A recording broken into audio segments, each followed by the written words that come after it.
ఓం నమో భగవతే శ్రీ రమణాయ. చాలా సంతోషం నాయన. ప్రతి ఒక్కరికి భగవంతుడు ఒకడు ఉన్నాడని, ఆ భగవంతుణ్ణి, ఆ దైవాన్ని ఆరాధిస్తే, పూజిస్తే తన కోరికలు నెరవేరుతాయని, కష్టాలు లేకుండా ఉంటాడని భావించటం ఈ మాయలో సహజంగా జరుగుతూ ఉంటుంది. అసలు భగవంతుడు అంటే ఎవరు?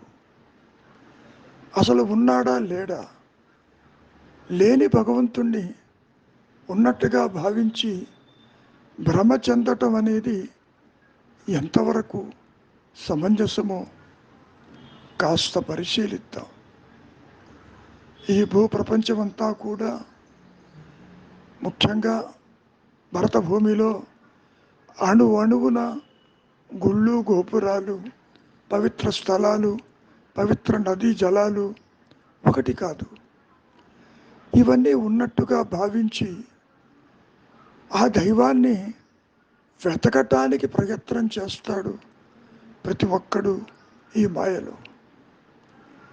ఒక సందర్భంలో ఐన్స్టీన్ అంటాడు, భగవంతుడు ఒక బలహీనుడి యొక్క భావన మాత్రమే అన్నాడు.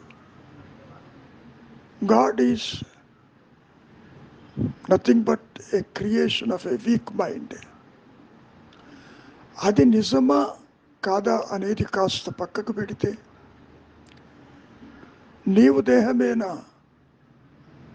నీవు దేహం అనుకుంటే భగవంతుడు కూడా ఒక దేహాన్ని, ఒక రూపాన్ని, ఒక నామాన్ని ఇచ్చే అవకాశం ఉంది. నీకు బాగా దగ్గరగా ఉన్నదేది? నేను ఉన్నానన్న ఎరుక. ఎరుకగా ఉంటే ఏ గొడవ లేదు. కానీ నీవిప్పుడు దేహాత్మ బుద్ధితో ఇతరులను చూస్తున్నావు, జగత్తును చూస్తున్నావు.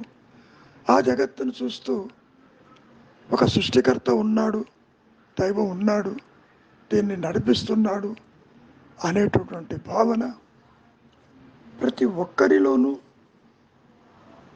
ఉండి తీరుతుంది. మతాలతో సంబంధం లేకుండా అటువంటి భావనలు ఈ సృష్టిలో ప్రతి ఒక్కరికి ఉండి తీరుతుంది. ఈ సందర్భంలో మహర్షుల వారిని ఒక ప్రశ్న అడిగారు.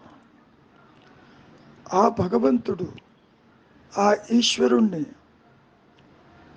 ఆయన యొక్క సాక్షాత్కారం సాధ్యమవుతుందా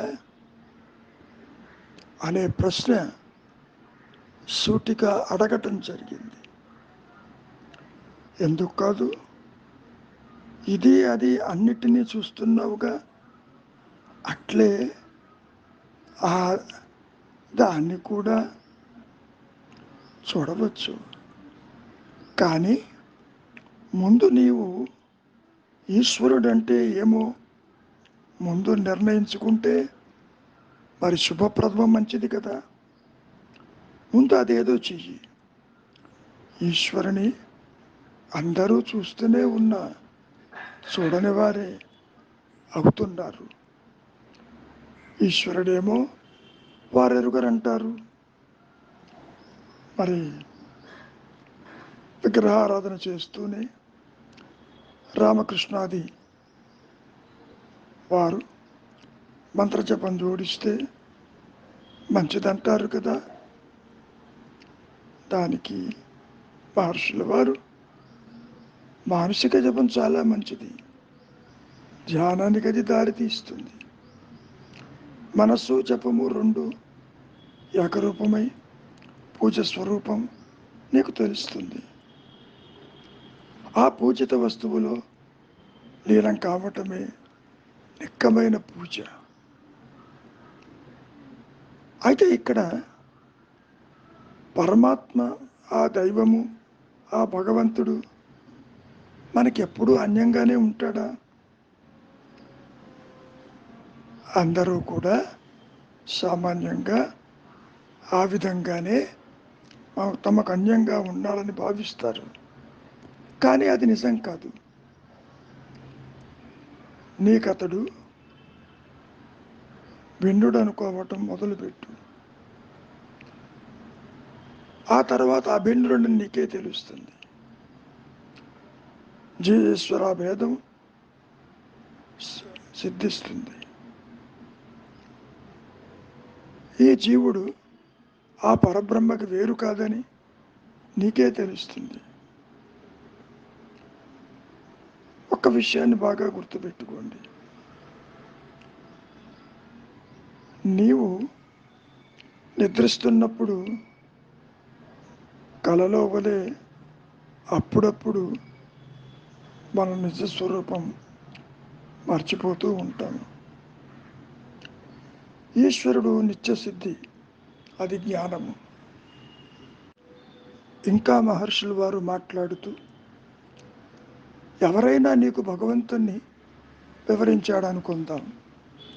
ఎవరో స్వయం భగవంతుడే అట్లు చేశాడందాం. అప్పుడు దైవమే నీకు గురువు కదా. గురువు ఎవరైతేనేం, గురువు దైవము మనకు భిన్నులు గారు కదా. గురువే దైవము. ఆఖరుకదే బోధపడుతుంది. మానుష గురువునకు దైవ గురువునకు వ్యత్యాసం ఏముంది? ఏదీ లేదు కదా. బాగా విచారించు. మరో సందర్భంలో ఒక విషయాన్ని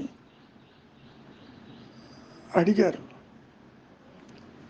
దైవ అనుభూతి నాకు ఎట్లా కలుగుతుంది? దానికి మహర్షులు వారు, దైవ ప్రమాణం ఇంతని తెలియరాదు.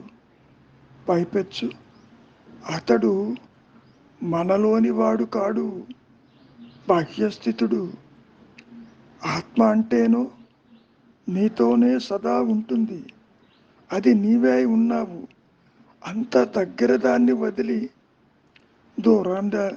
దూరంగా ఉన్నటువంటి వాటికై ఎందుకు పాకులాడటం? కనుక నాయన, ముందు నీవెవరివో తేలిపోని. ఆత్మ అందరూ ఎరిగినదే, కానీ స్పష్టంగా మాత్రం తెలియదు. నీవెప్పుడూ ఉన్నావు. ఆ ఉన్నదే ఆత్మ. అహం బ్రహ్మస్మి. అహమహమని ఏదైతే నీలో ప్రకాశిస్తున్నదో అదే దైవం పేరు. దైవానికి నిర్వచనం అదే కదా. మరి నేనది, నేను అంటే ఐయామ్ దట్ ఐయామ్ అని మరి చెబుతున్నది కదా. బ్రహ్మవహం, అహం బ్రహ్మస్మి, సోహం అనేటువంటి పదజాలాలు ఉన్నాయే, అవి ఏమనుకుంటున్నావు? నేను ఉన్నాను. ఉన్నదే పరమ బ్రహ్మము, అదే ఆత్మ, అదే దైవము. తన్నెరుగుటే దైవాన్ని ఎరుగుట. నిజానికి దైవం ఆత్మకి వేరు కాదు సుమ. మరొక సందర్భంలో మహర్షుల వారు ప్రశాంతంగా కూర్చున్న సమయంలో ఒకరు ప్రశ్న లేవదీశారు. ఆ దైవానికి రూపమున్నదా అన్నప్పుడు ఎవరట్లన్నారు? సరే, దైవానికి రూపం లేనప్పుడు ఈ విగ్రహారాధనలు ఎందుకు చేస్తారు? ఎందుకు చెయ్యాలి? ఇదిగో, దైవాన్ని వాని పాటుకు వాన్ని వదిలేసి అతన్ని గూర్చి మనం ఏమీ తెలియదు. కానీ నీ సంగతి నీకు బాగా తెలుసు కదా. నీకు ఒక ఆకృతి ఉన్నదా? నేను బలానని అంటావు కదా. అయితే నీవు కాళ్ళు చేతులు గడ్డము 3.5 మూర ఎత్తున్న వ్యక్తివేనా? అవుననుకుంటావు నీవు. అయితే ఆ నిద్రలో నీవు అట్లే కనిపిస్తావా? కాదు కదా. నీవు దేహానివైతే చనిపోయాక ప్రేతాన్ని పూడ్చేందుకు వచ్చిన వాళ్ళు మరి ఎందుకు మాట్లాడుతూ ఆ దేహం పూడ్చవద్దని వాళ్ళతో, తగలబెట్టద్దని వాళ్ళతో దేహం ఎందుకు కలియబడదు? విచారించు. నీవు దేహము కాదు, ఉన్న సత్యమే దైవము, అదే అహం స్ఫురణ. ఇది బాగా నీవు అర్థం చేసుకో. ఒక సందర్భంలో దుఃఖ నివారణ ఏ విధంగా జరుగుతుంది? దానికి మహర్షుల వారు, దుఃఖానికి ఒక రూపం ఉన్నదా? దుఃఖం అంటే ఏమి? మనకు కష్టమైన తలపు మనస్సుకు దానిని నిగ్రహించే శక్తి లేకపోవటం వల్ల జరుగుతుంది. మరైతే మనస్సుకి ఆ శక్తి ఏ విధంగా వస్తుంది? దేవపూజనం వల్ల. లోని దైవాన్ని ఆరాధించడం చాలా కష్టం కదా. దైవం సంగతి పక్కకు పెట్టు, నీవు ఆత్మనే పట్టుకో, నీకే ఇబ్బంది ఉండదు. అప్పుడు నీవు రెండు విధాలుగా స్థూల సూక్ష్మమైనటువంటి విధానాలు ఉన్నాయి. రెండవది దానిపై చింతన చెయ్యి, మనస్సుకు బాగా శక్తి కలుగుతుంది. ఎప్పుడైతే నీవు ధ్యానానికి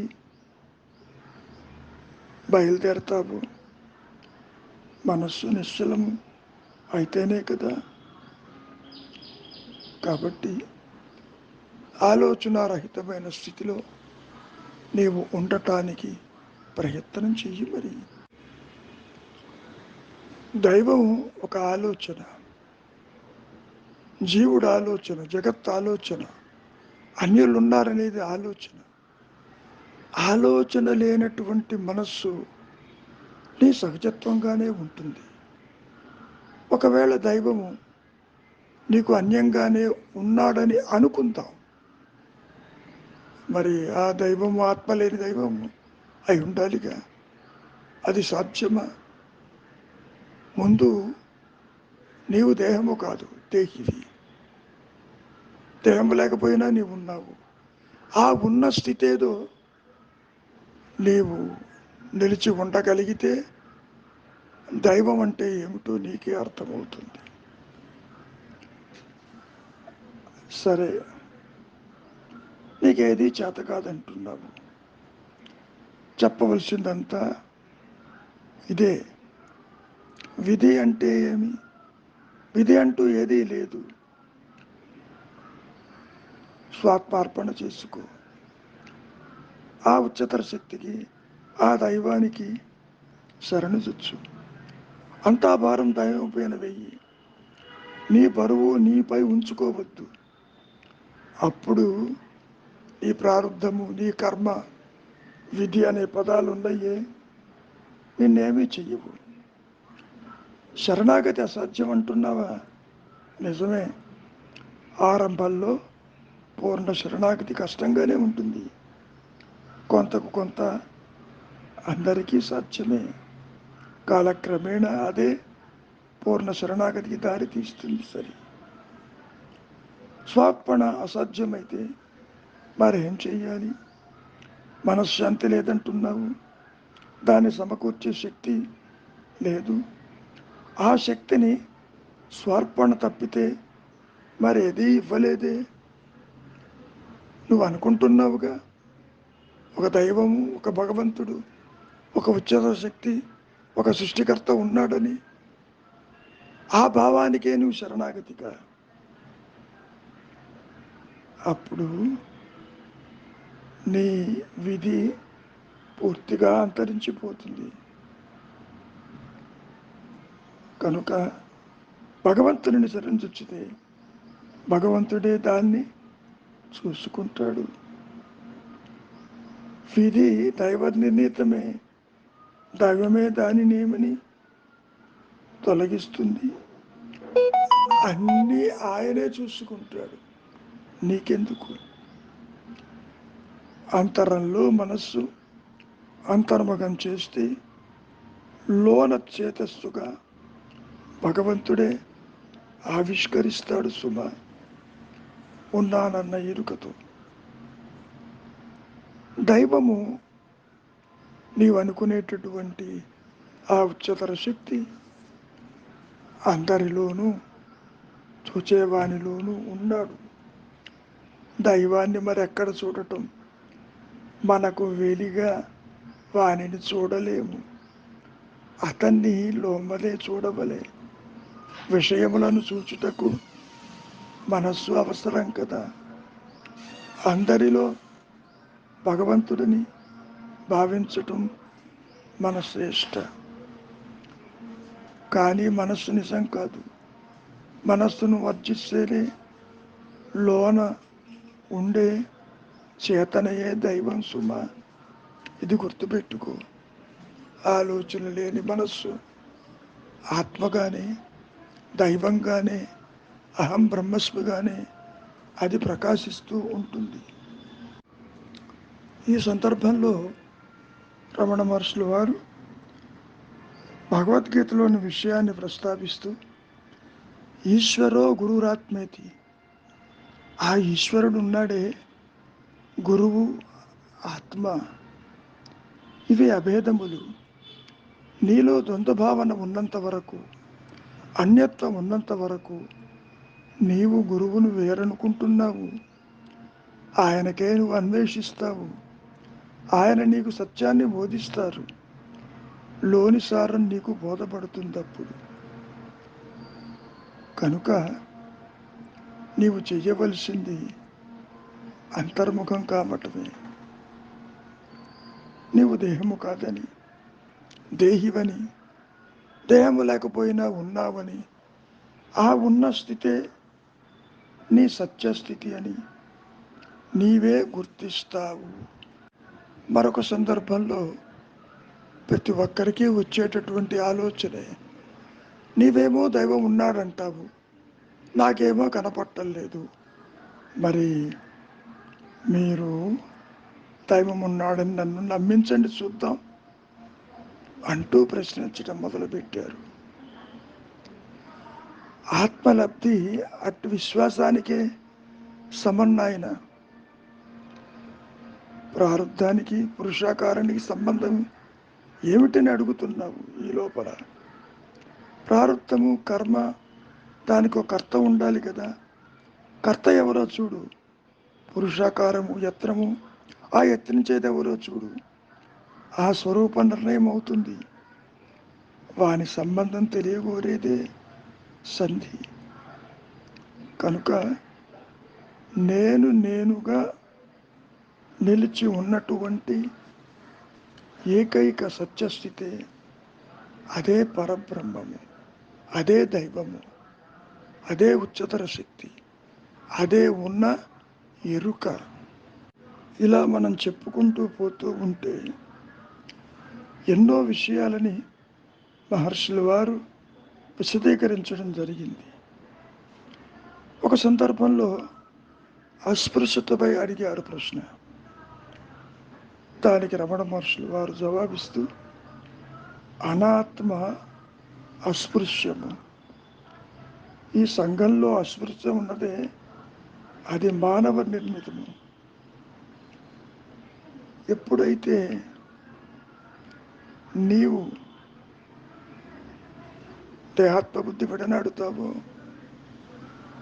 నీవుగా నిలిచి ఉంటావు. అదే అహం బ్రహ్మస్మి. అంతటితో ఆగటం లేదు. విష్ణువు ఎన్నో అవతారాలు ఎత్తాడు కదా, వాటిని గురించి ఏమంటారు అని అడిగినప్పుడు, మొదట మన అవతారం ఏమిటో తెలుసుకుంటే ఇతర అవతారాలు మనకు తెలుస్తాయి.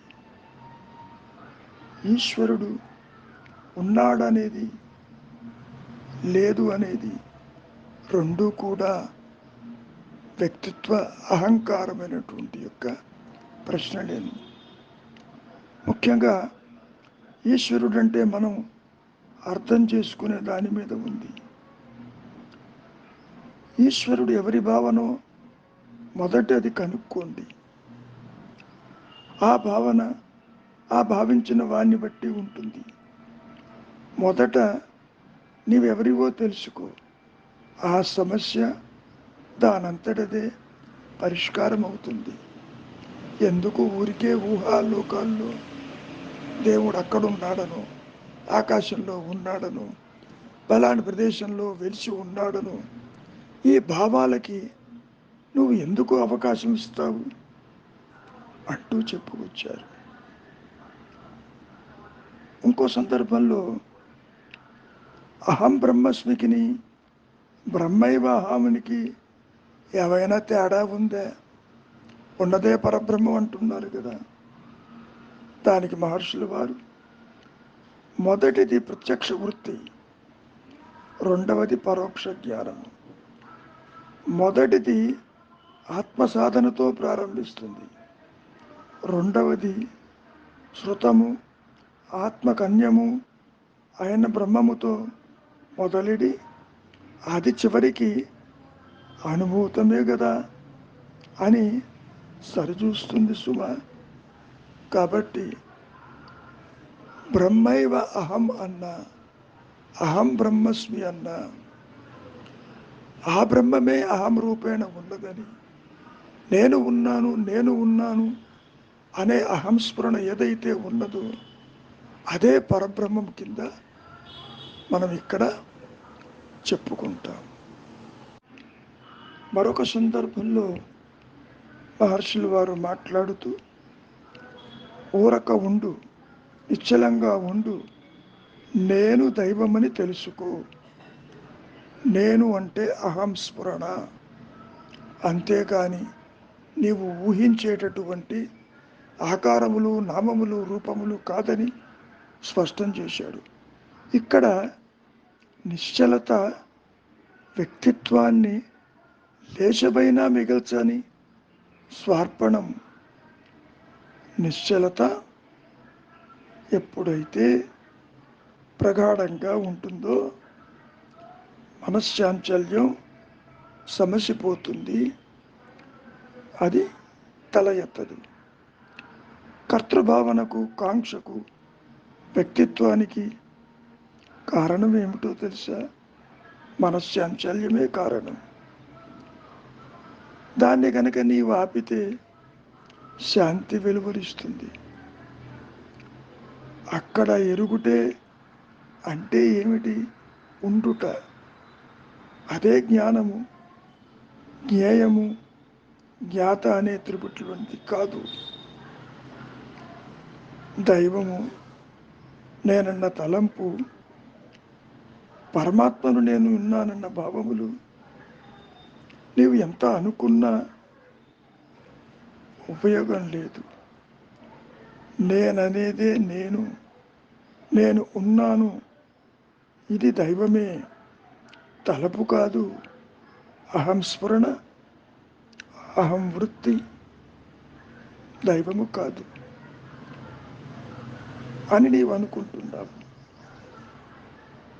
కారణం ఈ ఇంద్రియాలతో ఈ మనస్సుతో నీవు దైవాన్ని చూడాలని భావిస్తున్నావు. అయామ్ దట్ అయామ్ అని చెప్తుంటూ ఉంది తత్వమసి వాక్యములు. ఇవన్నీ కూడా ఉన్న సత్యాన్ని నువ్వు అనుకునే దైవం అదే అని చెప్పటం. అహం స్ఫురణ తలపు కాదు సుమ. దైవమును నేనున్నాను అది ఒక ఎరుక. అది అట్లా నువ్వు అనుకోవటం కాదు, నేనున్నానని. కనుక యోచించాల్సిన అవసరం లేదు. ఉన్నానన్న ఎరుక మాత్రమే అది దైవము.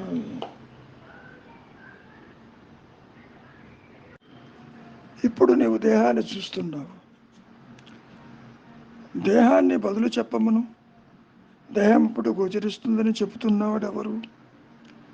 ఇట్టివారి అజ్ఞానాన్ని పోగొట్టడానికే కదా శాస్త్రాలు. దైవలీల లేక దైవక్రీడ అనే వాదాన్ని ప్రతిపాదించారు. దైవము మనస్సుగా, ఇంద్రియాలుగా, మరి తనువుగా రమించినాడు, మరి ఆటలాడినాడు.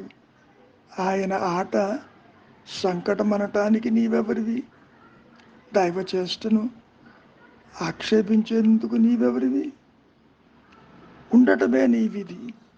ఇట్లుండుట అట్లుండుట కాదు. ఆ విధమైనంతా ముక్తసరిగా చెప్పాలి అంటే నిశ్చలంగా ఉండు, ఊరికే ఉండు. నిశ్చలత అంటే ఏమిటి? నిన్ను నీవు నష్టం చేసుకోమని అర్థం. రూపమేదైనా సంకట కారణమే కదా. నేనంతటి వాడను, అట్టి వాడను అనే భావం వదిలేసాయి. మన శాస్త్రాలు అహమితి స్ఫురతి, అహమని వెలుగుతూ ఉన్నది. అదే ఆత్మ, అదే దైవము. నేనిది, నేనది అనేది అహంకారము.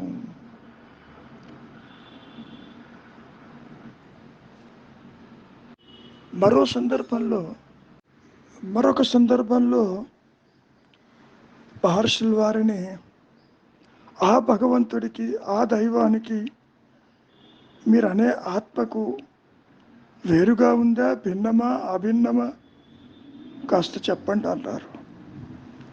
దానికి మహర్షుల వారు ఆత్మయే దైవము, వేరు దైవము లేడు. ఆత్మకు అన్యంగా దైవం ఉంటాడు. నేనున్నాను, అదే దైవము. భగవద్గీతలో కూడా అహమాత్మ గుడాకేశ అని చెప్పింది కదా గీతవాక్యము. నీవు జీవాత్మ అనుకున్నంత కాలము ఈ ప్రశ్న తల ఎత్తుతూనే ఉంటుంది. యథార్థమైన ఆత్మని అవలంబిస్తే, ఆత్మగా నిలిచి ఉంటే, స్మరణగా నిలిచి ఉంటే నీకు ఇటువంటి ప్రశ్నలు రావు సుమా. నిజమైన ఆత్మ ఏ ప్రశ్నను అడగదు, దానికి అనుమానాలు లేవు. ఆత్మకు దైవం భిన్నమైతే ఆ దైవానికి ఆత్మ లేకపోవలే, అంతకన్నా విడ్డూరం ఏదైనా ఉంటుందా అంటూ స్పష్టం చేశారు. దాని అర్థం ఏమిటి? నేను ఉన్నాననేదే భగవంతుడు, నేను ఉన్నానన్న అహంస్వరణే దైవము. నీవు ఎందరి దేవతామూర్తులను కొలిచినప్పటికీ చివరికి నీవుగా నిలిచి ఉండక తప్పదు. ఒక సందర్భంలో సిలోన్ నుంచి కొందరు వచ్చి మహర్షి దర్శనానికి వచ్చినప్పుడు ఏమని అడిగారో తెలుసా? Have you realised God? తమకు దైవ సాక్షాత్కారం అయినదా? అయితే ఏ రూపంలో అయింది అని అడగటం మొదలుపెట్టారు. దానికి మహర్షులు వారు దైవాన్ని చూడటానికి మిగిలి ఉండేదెవరు? అంతకన్నా తనకు తాను తెలుసునా అని అడగటం సబబుగా ఉంటుంది కదా అంటూ ప్రశ్నించారు. ఆత్మను దేహాన్ని నుండి విడదీయటం ఎందుకు? దేహం పాడి దేహం ఉండని, నీవుగా ఉండు, అందులో ఇబ్బంది ఏముంది? దైవానికి హద్దులు ఉన్నాయా అని అడుగుతున్నావు. దైవాన్ని పక్కకు పెట్టు. నిద్రలో నీకే పరిధులున్నవి? అది చెప్పు చూద్దాం. నిజమే, మనం ఇప్పుడు చావులోనే బతికి ఉన్నాము. నిరవధి అయిన ఆత్మను పరిమితం చేసుకున్నావు. ఆ పరిధులను నిర్మించి ఒక రకంగా ఆత్మహత్య చేసిన వాడి అవుతున్నావు సుమా. నీవెవరివో గుర్తించినప్పుడు దైవానికి నీకు భేదం లేదని నీవే గుర్తిస్తావు. దేహము లేకుండా నీవెట్లా ఆలోచిస్తావు? దైవము ఆలోచింపడానికి కూడా అడుగుతున్నావు. మరి దైవాన్ని ఏ రూపంలో చూసినావని ఇందాకనే అడిగావు కదా. దైవానుభవం ఇంద్రియాలతో అలా ఉండాలని నువ్వు అనుకుంటున్నావు. ఇప్పుడు కూడా నీకు దైవాను అనుభవం లేదని అంటావా? ఉన్నదే మరి. అయితే ఆత్మని ఎలా సాధించాలంటున్నావు? సాధించేది కాదు. ఇప్పుడు కూడా నీవు అదేను. ఆత్మసిద్ధి కాలేదన్న భ్రాంతిని తొలగించు. అంతే. ఇప్పుడు కూడా నీవు ఆత్మవే. ఇప్పుడు కూడా ఉన్న సత్యస్థితి అక్కడే ఉన్నావు నీవు. దాన్ని వదిలి నీవు ముఖ్యంగా దైవము నేను ఆ బ్రహ్మమునకు పూర్వమే ఉన్నానని మరి బైబిల్ వాక్యాలు కూడా ఉన్నాయి కదా. నేనుంటుని అనలేదా? కనుక నేనున్నాను అనేది మాత్రమే సత్యమై నిత్యమై ఏకమై అనంతమై ప్రకాశిస్తూ ఉన్నది. అదే భగవంతుడు. నీ ఆత్మ నీకు అన్యమని అనుకుంటున్నావు. దేహాత్మ బుద్ధితో నాకు తెలియటం లేదని అహంకారము తల ఎత్తినప్పుడు నీకంతా అన్యంగానే కనపడుతుంది. దేహమన్యము, జగత్తన్యము, సంసారమన్యము. ఆ దైవము కూడా నీకు అన్యంగానే నువ్వు భావిస్తున్నావు. ఒక సందర్భంలో వివేకానందుల వారు రామకృష్ణ పరమహంస నీవు దైవాన్ని చూచావా అని. అయితే దైవానుభవం ఉన్నదా అన్నాడు. ఈ విధంగా అనుభవం అంటే ఏమిటి? ఇంద్రియాలతో అనుభవమా? మనస్సుతో ఇంద్రియాలతో చూడటమా? అది కాదే. ఆత్మసిద్ధి అంటేనే పూర్ణత. నీకు పరిధులుంటే నీవు గ్రహించే విషయాలు కూడా పరిమితంగా ఉంటాయి. నీ ఎరుక పూర్ణం కాదా మరి? ఆ పూర్ణ జ్ఞానానికి విలువ ఏమి? కనుక నీవుగా నిలిచి ఉన్నదే బ్రహ్మైక స్థితి, ఆత్మస్థితి, భగవద్ దర్శనము. సాక్షాత్కారాలు అంటే నువ్వు విడిగా ఉండి నువ్వు చూడటం కాదు. నేనుగా ఉన్న సత్యస్థితే భగవత్ స్వరూపమని, దైవ స్వరూపమని, వేరుగా దైవము లేదని నీవే గ్రహిస్తావు. మరో సందర్భంలో మొదటి నుంచి ఒకరు వచ్చి దైవశక్తిని ఎట్లా తెలుసుకోవాలి, ఎరిగేది ఎట్లాగూ? దానికి మహర్షుల వారు నేనున్నాను అని నువ్వు అంటావా లేదా? తానున్నానని అనగలిగేది వేరేది. తన మనస్థితియే దైవశక్తి. నేనిది, నేనది, నేను బలానా అన్నప్పుడు వస్తుంది తంట అంతా కూడా. నీవుగా ఉండు. కనుక నాయన నేనుగా ఉన్న ఆత్మస్థితే దైవస్థితి, జ్ఞానస్థితి, బ్రహ్మైక స్థితి అని నీవే గుర్తిస్తావు. మహర్షుల వారు విషయాన్ని ఇంకా విశదీకరిస్తూ దైవం అందరిలో ఉన్నాడు, అందరి ద్వారా వ్యవహరిస్తాడు. కానీ విశుద్ధ మనస్కుల్లోనే ఆయన ఎక్కువగా గోచరిస్తాడు సుమా. కలుషితములందు అంటే శుద్ధులందు ఆయన చేతలు స్పష్టంగా ప్రతిఫలిస్తాయి. అట్టి వారిని దైవాంశ సంభూతులు అంటాము. వారు తమ ఇట్టి వారమని చెప్పుకోరు. మానవునికి దైవానికి మధ్యస్థుణ్ణి ఎవరన్నా చెప్పుకుంటే అతడు ఇంకా తన వ్యక్తిత్వాన్ని మిగుల్చుకున్నాడనే అర్థం. అతని శరణాగతి పూర్ణం కాలేదనే కదా. మరి మీరు అడగవచ్చు, ఈ దైవానికి ఇతరులకు మధ్యవర్తులు బ్రాహ్మణ పురోహితులు, మరి ఆ బ్రాహ్మణుల యొక్క పనేమిటి? నిజమే, కానీ బ్రాహ్మణుడు అంటే ఎవరు? బ్రహ్మ పెరిగిన వాడు. అట్టి వానిలో వ్యక్తిత్వ భావనే ఉండదు కదా. మధ్యవర్తిని అతడు ఏనాడు అనుకోడు. కనుక నీవు దైవాన్ని ప్రార్థించి అప్పుడు దైవానికి ఆయన పని తెలియదా? నీవు చెప్తేనే చేస్తాడా? ఇతరుల కోసం నువ్వు చేయవలసిందంటూ ఏదీ లేదు. అసలు ఇతరులు ఎక్కడ ఉన్నారని నీవెవరివో తెలిసినప్పుడు ఇతరులు ఎక్కడ ఉన్నదే ఎరుక కదా. కాసేపు నిద్రపోతే ఈ ఇతరులు ఏమైనారు? ఇతరుల కోసం నీవేమీ ప్రార్థనలు చెయ్యక్కర్లేదు.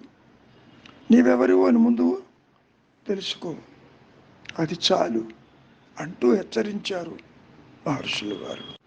దైవ సాక్షాత్కారం అందరూ చేశామని చెప్పుకుంటారు. ఇది ఎంతవరకు నిజం? దైవాన్ని చూడటానికి నీవు మిగులుంటే కదా. అది అయ్యే పని కాదు. వ్యక్తిత్వంతో దైవాన్ని దర్శించటం కానీ ఆత్మగా మిగిలి ఉండటం కానీ కుదరదు. ఇది చీకటి అయితే అది వెలుగు. చీకటి వెలుగులు కలిసి ఉండగలవా? లేదు కదా. దైవ సాక్షాత్కారము ఆత్మ సాక్షాత్కారమే అవుతుంది. నీ ఇష్ట దైవానికి నీవే రూపకల్పన చేస్తే ఆ రూపుతోనే నువ్వు ఉంటుంది. అది అంతే, అంతకు మించి మరొకటి లేదు. అనవసరంగా నీవు ఊహాలోకాలలో విహరిస్తూ ఉంటావు. ఈ రూపంలో కనపడితే నాకు బాగుండునని అనుకుంటావు. సరే, నీవనుకున్న రూపంలోనే కనిపించాడనే అనుకుందాం. ఆయన నీ దేహాత్మ బుద్ధిని ఎలా పోగొడతాడు? అది అయ్యే పని కాదు కదా. కనుక ముందు నీవు దేహమేమో చూడు. దేహివి, దేహం కలిగినంత మాత్రాన నువ్వు దేహం ఎట్లా అవుతావు? ఈ విషయం ముందు తేలిపోని. నేనుగా ఉన్న అహంస్ఫురణగా మిగిలిపో. అదే దైవము, అదే అనంతము, అదే పరబ్రహ్మము, అదే సత్యమని నీవే గుర్తిస్తావు. ఇక్కడ మనం ఎన్ని రకాలుగా విశ్లేషణ చేసి చెప్పుకున్నా సామాన్యుడి మనస్సుల్లో బలహీనం కాబట్టి కోరికల వలయంలో, బంధాల వలయంలో కొట్టుమిట్టాడుతుంటాడు. కాబట్టి ఒక దైవాన్ని ఊహించుకుని ఎక్కడికి పోతే ఏ పూజలు చేస్తే తానుకు బాగుంటాడని, కష్టాలు రాకుండా ఉంటాయని నానా యాతనలు పడుతూ ప్రదేశాలు తిరుగుతూ ఉంటారు. క్షేత్రాలకి మనకేమీ తక్కువ లేవు. అణువు కూడా పుణ్యక్షేత్రమే. ఈ విధంగా కర్మలు ఆచరించటానికి బయలుదేరతాడే తప్ప తానెవరో విచారించడానికి క్షణకాలము కూడా అంతర్ముఖం కాకుండా ఉంటాడు. నేను అనే అహంస్ఫురణే దైవము. స్ఫురణమయ స్థితి అనేది కొత్తగా వచ్చేది కాదు. అహంకారము తల ఎత్తక ముందు కూడా అదే ఉన్నది. దేహం పుట్టక ముందు అదే ఉన్నది. పుట్టిన తర్వాత అదే ఉన్నది. మరి దేహం రాలిపోయినా అదే ఉంటుంది. నేను ఉన్నాను అనేది మాత్రమే నీ సహజత్వమే, భగవత్ స్వరూపము, అదే దైవము. నీవు ఒకవేళ దైవాన్ని ఆరాధించావే అనుకుందాం. చివరికి శరణాగతిలో భక్తి భావనలు మిగిలి ప్రకాశించేది ఆ దైవమే కదా. ఆ దైవమే నీ ఆత్మ కదా. ఆత్మ అంటే అహంస్ఫురణే కదా. స్ఫురణ అంటే అనంతమే కదా. అనంతమే జ్ఞానమయం కదా. కాబట్టి ఆ పరబ్రహ్మమే నేనున్నానన్న ఎరుక రూపేణ ఈ సృష్టి యావత్తు కూడా ఉన్నది. సర్వం కల్విదం బ్రహ్మ, అంతా బ్రహ్మమేను. నీవు దేహాత్మబుద్ధితో చూచినప్పుడు ఆదిశంకరులు ఏమన్నారు?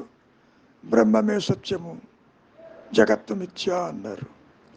మిథ్య అంటే లేదని కాదు, ఒకదాని మీద ఆధారపడి అది ప్రకాశిస్తున్నదని అర్థం చేసుకోవాలి. ఎప్పుడైతే నీవుగా నిలిచి ఉంటావు, పరబ్రహ్మగా నిలిచి ఉంటావు, అన్యత్వము తల ఎత్తదో, మరి ఆ దగ్ధబీజ మనస్సుతో ఇంద్రియముల ద్వారా చూస్తున్నటువంటి ఈ చరాచర సృష్టి యావత్తు కూడా పరబ్రహ్మేగా.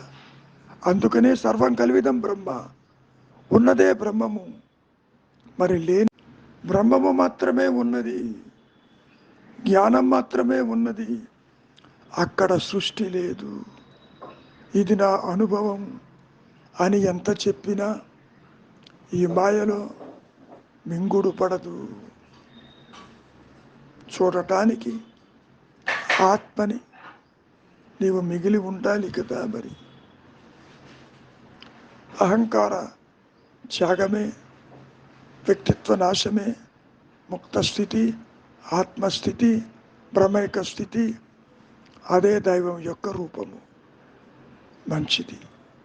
మౌనమే నీ సహజత్వము. ఓం నమో భగవతే శ్రీ రమణాయ. చాలా సంతోషం నాయన. ముఖ్యంగా నీవెవరివో నీవే తెలుసుకో అన్నప్పుడు నాకు తెలియటం లేదు. ఎంతసేపటికి తాను వ్యక్తినని, తాను కర్తనని, కర్మవశంగా ఇక్కడికి వచ్చానని, కర్మలు చేస్తూ కర్మ ఫలితాలు అనుభవిస్తూ ఉన్నానని, పునరపి మరణం పునరపి జననం అంటూ ఘోషిస్తున్నాడే తప్ప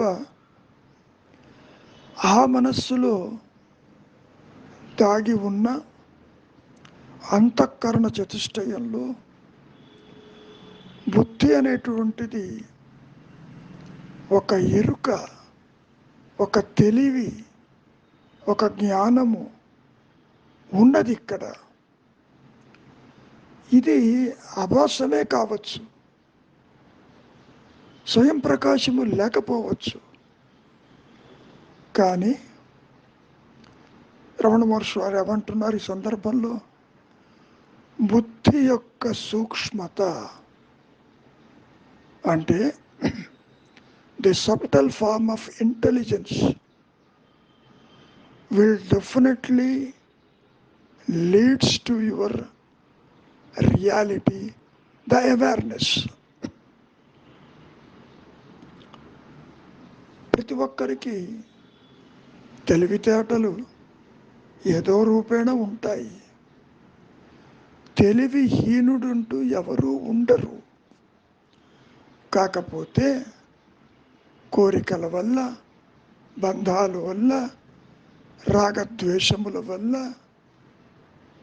ప్రపంచము సత్యం అనుకోవటం వల్ల, వాసనా ప్రభావము చేత ఈ బుద్ధి అనే ఫ్యాకల్టీ ఉందే, అది పూర్తిగా అడుగంటిపోయి విచక్షణారహితంగా ఈ మాయాజీవుడు ఈ మాయలో ప్రవర్తిల్లుతూ ఉంటాడు.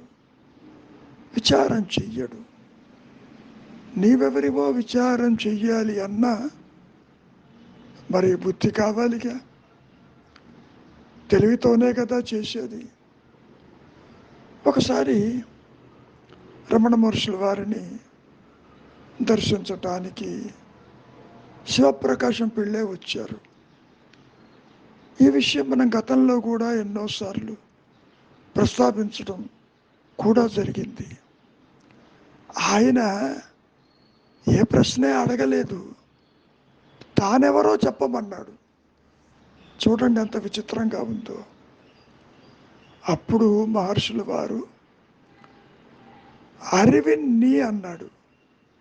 నీవే తెలివివి, నీవే జ్ఞానానివి, నీవే ఎరుకవి, నీవే ఆ ఇంటెలిజెన్స్వి, అంటే నీవే బుద్ధివి. పేర్లు ఎన్ని చెప్పుకున్నా తెలివి నీవేను, నీ సహజత్వము తెలివి అంటూ చెప్పుకొచ్చారు. ఇంతకీ బుద్ధి మరి అందరిలో ఉంది కదా, ఎందుకని దాన్ని ఉపయోగించటం లేదు? ఇది మంచో చెడో తెలియదు, కావాలో అవసరం ఉందో లేదో కూడా తెలియదు. గుడ్డిగా సంపాదన వైపో, సంసారం వైపో, ప్రాపంచిక విషయ వాసనల వైపో, కోరికల వైపో, బంధాల వైపో పరిగెడుతూ ఉంటాడు తప్ప నేను ఎందుకు పరిగెడుతున్నాను అనే వివేకము, విచక్షణ పూర్తిగా కోల్పోయి ఉంటాడు. తనతోనే ఉంటుంది, దాన్ని ఉపయోగించడు. ఇక్కడ ముఖ్యంగా మనం ఆదిశంకరులు చెప్పినటువంటి సాధనా చతుష్టయంలో వివేకం అనేటువంటిది ఒక విషయాన్ని ప్రస్తావిస్తారు. వివేకము అంటే బుద్ధితో కూడినటువంటి విషయాలని వివరించగలిగిన సామర్థ్యము వివేకము. ఏది నిత్యము, ఏది సత్యము, ఏది బ్రహ్మజనితము, ఏది శాశ్వతము, ఏది అశాశ్వతము. ముఖ్యంగా ప్రతి ఒక్కరూ ఏమనుకుంటారంటే ఈ జగత్తు సత్యము. ఎంతమంది పుడుతూ నశిస్తున్నా తన ఎదుట పొరపాటును కూడా ఇది అసత్యమని తెలియదు, అనిత్యమని తెలుస్తుంది. ఎందుకని? తన కళ్ళ ఎదుటే ఎందరో పుడుతున్నారు, పోతున్నారు. కానీ సత్యమేమిటి? ఇది అసత్యమైతే సత్యమేమిటి అన్న వివరణ ఈ బుద్ధితో, ఈ వివేకంతో తాను చెయ్యలేకుండా ఉన్నాడు. ఇందాక చెప్పినట్టు దానికి ముఖ్య కారణం ఇదిగో వాసనలు, కోరికలు, బంధాలు, అసత్యము సత్యముగా అనుకోవటం. దీనికంతటికీ కారణం తనతో ఉన్నటువంటి ఆ తెలివిని, ఆ బుద్ధిని, ముఖ్యంగా తానే జ్ఞానమై ఉంటూ తనకు తెలియదు అని అనటానికి ముఖ్య కారణం అన్యచింతన. దేహమే సత్యం అనుకోవటం, దేహం పుట్టుక తన పుట్టుక అనుకోవటం, దేహము లేకపోతే తాను లేనని అనుకోవటం. ఇవన్నీ కూడా బుద్ధిని ఉపయోగించకపోవటం వల్ల జరుగుతున్నటువంటి స్థితిగతులే తప్ప మరొకటి కాదు. ఒకరు సూటిగా మహర్షిని ప్రశ్నించడం జరిగింది, అసలు ఈ బుద్ధి అంటే ఏమిటి? ఆలోచించే వివక్షచే శక్తి దీనికి ఉన్నది. ఆలోచించేటటువంటి ఒక వివక్షించే శక్తి, ఏ పవర్ ఆఫ్ డిస్క్రిమినేషన్ ఏదైతే నీలో ఉన్నదో అది బుద్ధి. ఇవన్నీ కూడా పేర్లు మాత్రమే. అహంకారము, మనస్సు, బుద్ధి అనమని చెప్పుకుంటామే, అన్నీ పేర్లే. ఇంతకీ ఎవని మనస్సు, బుద్ధి ఎవనిది? అవన్నీ కూడా ఈ అహంకారానికే, అహమికలే. అహమిక నిజమా కాదా? అది ఉన్నదా లేదా? అహమికనే మనం తెలియక మనస్సు అని, బుద్ధి అని ఇక్కడ అంటున్నాం. ముఖ్యంగా నీవు ఎవరివో తేలిపోవాలి. ఆత్మ ఏమో చూడు. ఆత్మ అని నీవు అనుకుంటున్నది ప్రాయశః మనస్సో, బుద్ధియో, అహంకారము. అహంకారం పుట్టిన తర్వాతనే కదా ఇతర ఆలోచనలు వచ్చినాయి నీకు. కాబట్టి నువ్వు నిజమైనటువంటి నేనుని లంకించుకో. ఇతర తలపులన్నీ నశించిపోతాయి. ఆత్మ ఒక్కటే మిగిలి ప్రకాశిస్తూ ఉంటుంది. త్రిపుర రహస్యంలో కూడా బ్రహ్మరాక్షసుడు ఇదే ప్రశ్నని హేమచూడుని అడుగుతాడు, బుద్ధి అంటే ఏమిటి అని. దానికి సమాధానం చెబుతూ, జడశక్తిని ఆవరించిన చైతన్యము అదే బుద్ధి అంటూ సమాధానం చెబుతాడు. ముఖ్యంగా మనం గ్రహించవలసింది, బుద్ధిని ఏ విధంగా మనం ఉపయోగించాలి, ఏ దిశగా పోవాలి. అంతర్ముఖం చేయటానికి ఈ బుద్ధి తోడ్పడుతుంది. ఈ బుద్ధి అనేది కూడా జ్ఞానమే.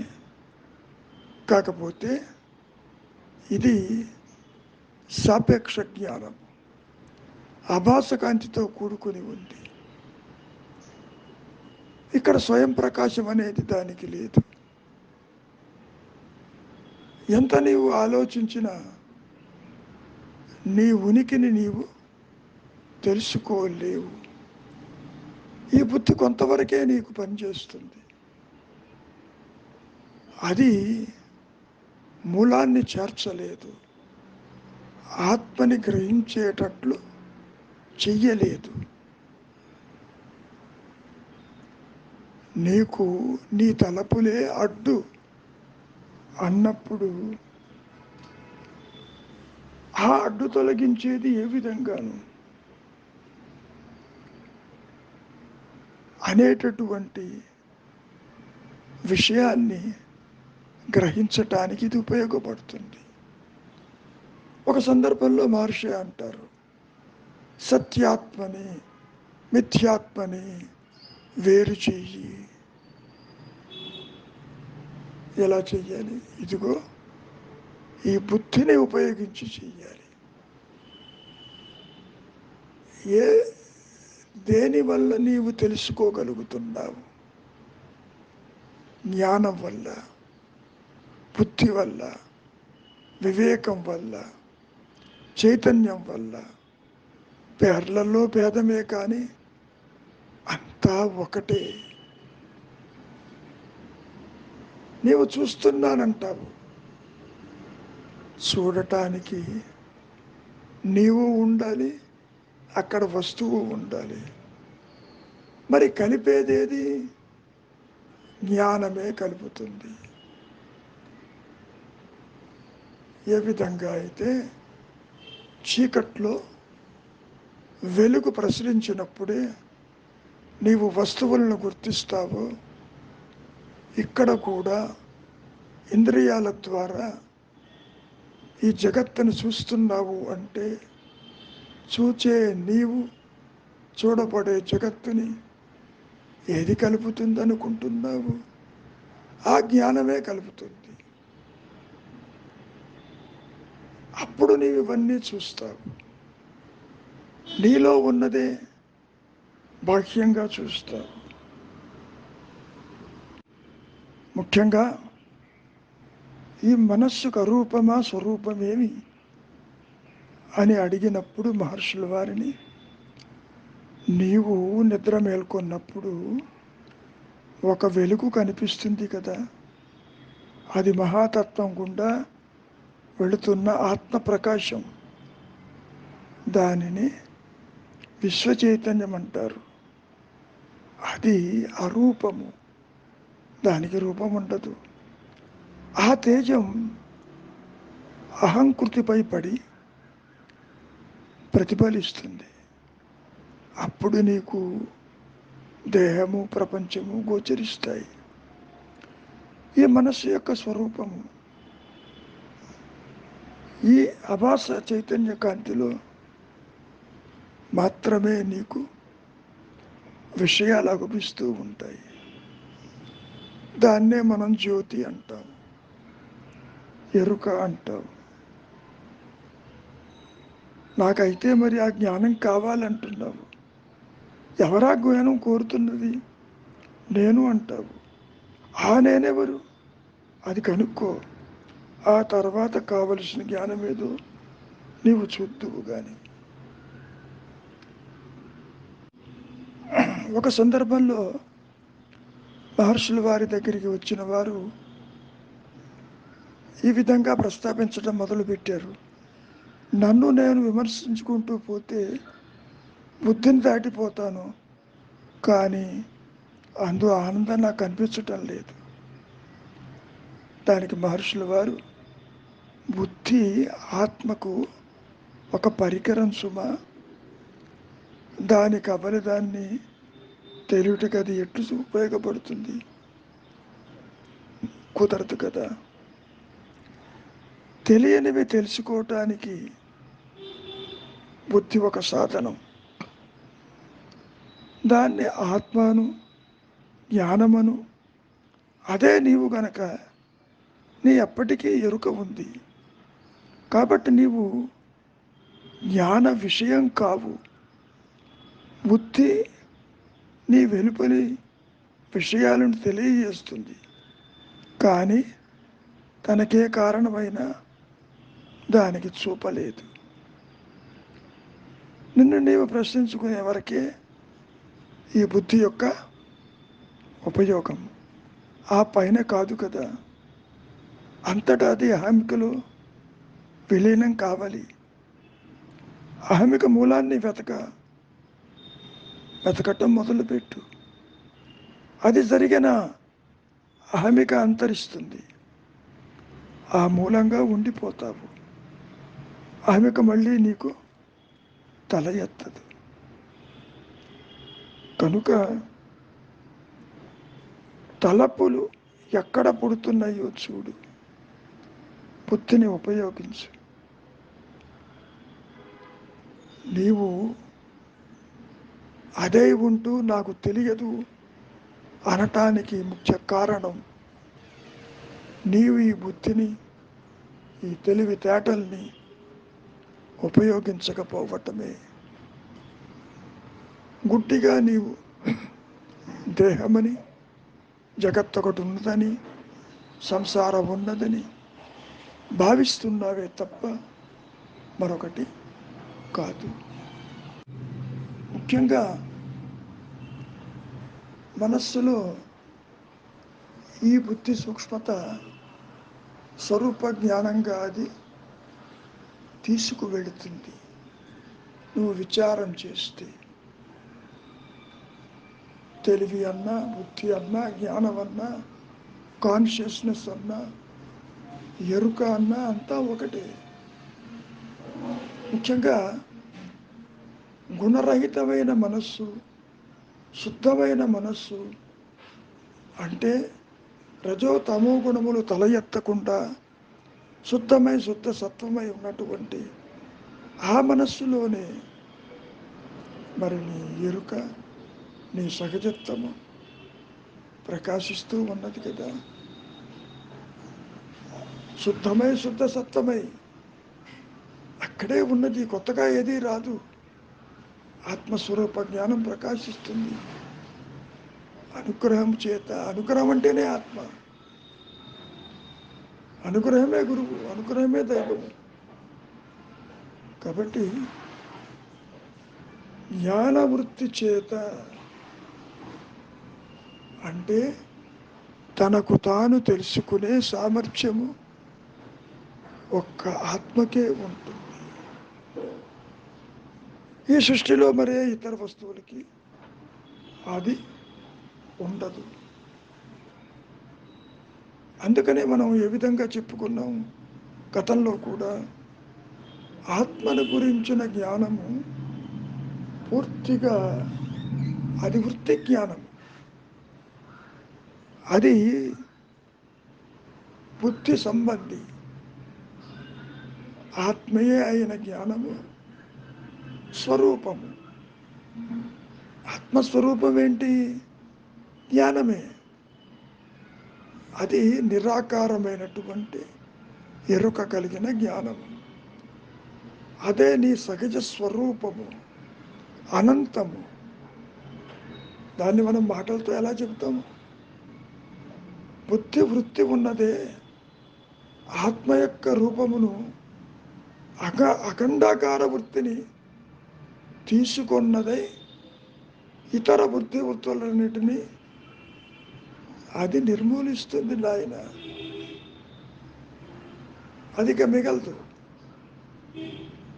మూలభూతమైన అజ్ఞానమును కూడా పూర్తిగా తొలగించి చివరికి తన్ను తాను కూడా తొలగించుకుంటుంది. అద్వయమైనటువంటి ఆత్మ యొక్క స్థితి ఏదైతే ప్రకాశిస్తూ ఉంటుందో, ఆత్మ ఒక్కటే చివరికి మిగిలి ప్రకాశిస్తూ ఉంటుంది. ఆత్మ ఒక్కటే సత్యము, అదే చైతన్యము, మరేది కాదు. ఉన్నానన్న ఎరుక ఏదో కాదు, ఈ బుద్ధి సూక్ష్మతే అది. The very subtle form of the buddhi, the intellectual faculty within the mind will lead to the realization. ఈ రియలైజేషన్ ఎవరికి? జీవుడికి కాదు. It is for the self, by the self, to itself. ఆత్మకే. మరి ఆత్మకి రియలైజేషన్ అయితే నాకేమిటి ఉపయోగం అని మీరు అడగచ్చు. ఈ ప్రశ్న మహర్షిని అడిగారు. మరి నువ్వు జనన మరణాల్లో ఉన్నావని అనుకుంటున్నావుగా, అటువంటిదేది ఉండదు. బుద్ధిని ఉపయోగించు. బుద్ధి ఆత్మ యొక్క పరికరం. మరి పరికరాన్ని పరిశీలిస్తేనే కదా నీవు మూలం తెలుసుకునేది. చూస్తున్నానంటావు, వింటున్నానంటావు, కర్మలు ఆచరిస్తున్నావు. ఎవరు చేస్తున్నారు? ఇదంతా తెలివితో కూడే చేస్తున్నావుగా, బుద్ధిపూర్వకంగా చేస్తున్నావుగా. విచారించు. నీవు అవిచారం వల్ల దుఃఖానికి లోనవుతున్నావు. బుద్ధిని ఉపయోగించటం లేదు. అది ఉన్నా విచక్షణ కోల్పోతున్నావు. ఎంతసేపు ఇంద్రియాల వెంట, ఇంద్రియ భోగాల వెంట, ఇంద్రియ వాసనల వెంట దానికి బానిసై తిరుగుతున్నావే తప్ప వివేకాన్ని ఉపయోగించి, బుద్ధిని ఉపయోగించి ప్రాపంచిక విషయ వాసనల యందు దోష దర్శనం చెయ్యలేకపోతున్నావు. నీకు వైరాగ్యం ఎందుకు రావటం లేదు? బుద్ధిని ఉపయోగించటం లేదు. వివేక శూన్యుడు అవుతున్నావు. అసత్యము సత్యం అనుకుంటున్నావు, అనిత్యమైన దాన్ని నిత్యం అనుకుంటున్నావు. ఈ ద్వైత జ్ఞానం అంతా కూడా ఎన్నిసార్లు చెప్పినా అజ్ఞానమని సత్యముగానే భావిస్తున్నారు.